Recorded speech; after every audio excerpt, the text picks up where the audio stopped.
Assalamualaikum Ibu, perkenalkan saya Bidan Yusita yang bertugas pada si pagi ini. Ibu, kalau boleh tahu dengan Ibu siapa? Tanggal lahir? Oh iya, benar ya Bu. Nah, Ibu, di sini saya akan memberikan KIE mengenai alat kontrasepsi sederhana dan alami yang bertujuan untuk meningkatkan pengetahuan Ibu mengenai keuntungan dan kerugian alat kontrasepsi tersebut. Nah, untuk kontrak waktunya sendiri saya memerlukan waktu kurang lebih 10 menit. Dan untuk prosedurnya nanti kita sharing-sharing bertukar pikiran ya Bu. Nah, sebelumnya apakah Ibu bersedia? Apakah ada yang ingin ditanyakan Bu? Baiklah, saya akan memulai ya Bu dengan volume yang cukup, intonasi suara yang jelas, dan posisi yang nyaman. KIE kita mulai ya Bu.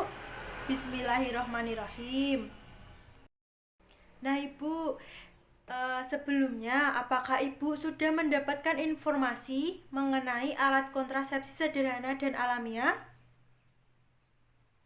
Baiklah, jadi alat kontrasepsi sederhana dan alamiah adalah alat kontrasepsi yang pemasangannya dapat dilakukan di rumah dan dilakukan sendiri tanpa bantuan medis. Seperti itu. Nah, untuk macam-macamnya sendiri ada berbagai macam Ibu. Contoh, yang pertama ada senggama terputus.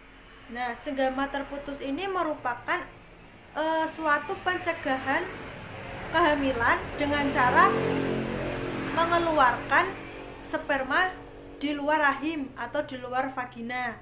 Nah, jadi ketika si pria itu sudah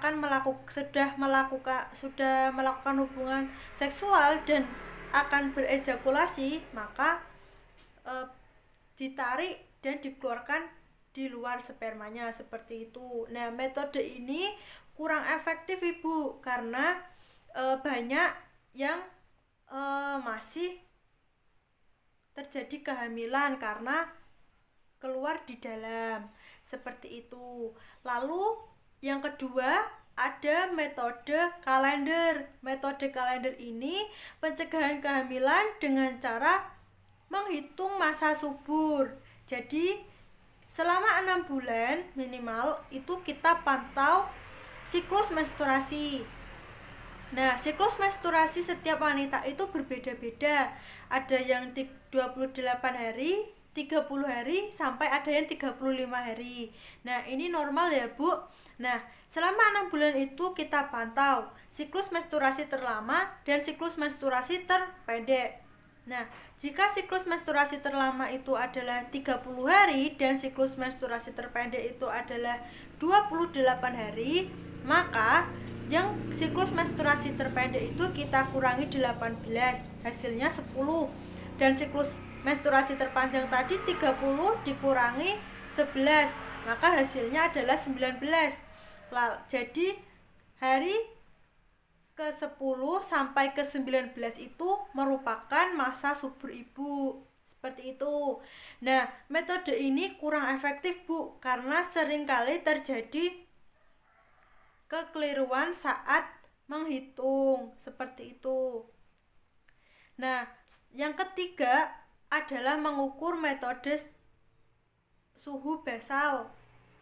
Nah, jadi metode ini adalah pencegahan kehamilan dengan cara mengukur suhu basal. Nah, jadi ketika kita bangun tidur itu kita mengukur suhu tubuh kita. Nah, selama 3 hari. Nah, selama 3 hari itu kita ukur suhu tubuh kita. Jika pada 3 hari itu terjadi kenaikan 0,2 sampai 0,5 derajat, maka kita sedang berada pada masa ovulasi. Jika pada hari keempat itu kita turun, maka kita sudah melewati masa ovulasi. Seperti itu. Nah, masa ovulasi sendiri adalah masa subur Ibu. Nah, metode ini kurang efektif Bu karena ketika kita terjadi demam maka kita tidak bisa membedakan mana yang sedang masa ovulasi dan mana yang demam. Seperti itu.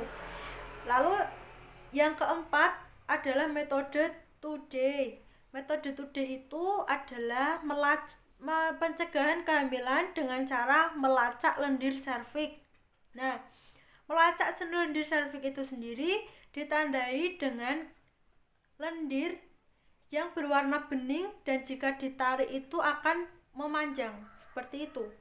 Nah, jika terjadi lendir serviks itu, maka si perempuan itu sedang mengalami masa subur.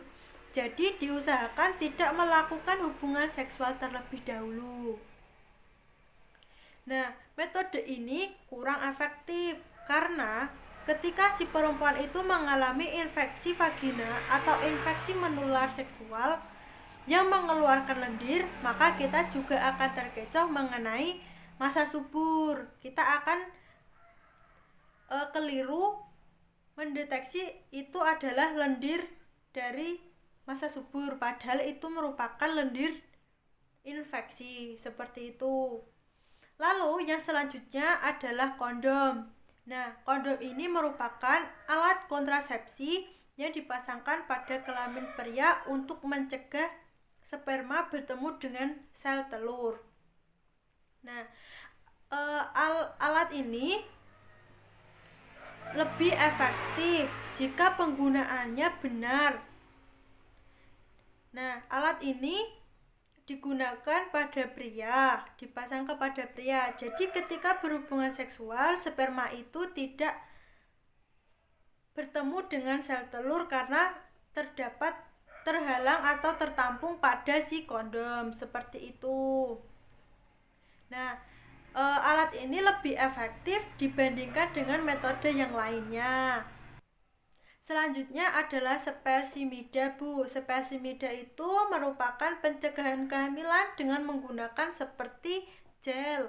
Nah, seperti gel ini dioleskan kepada vagina perempuan. Nah, dioleskan kepada vagina perempuan. Lalu sebelum melakukan hubungan seksual. Nah, gel ini berfungsi untuk membunuh sel sperma yang berada di dalam vagina. Jadi sel sperma itu akan mati tanpa bertemu dengan sel telur.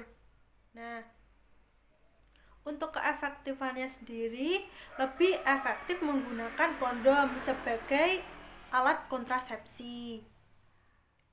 Nah, seperti itu, Bu. Bagaimana? Apakah Ibu sudah jelas?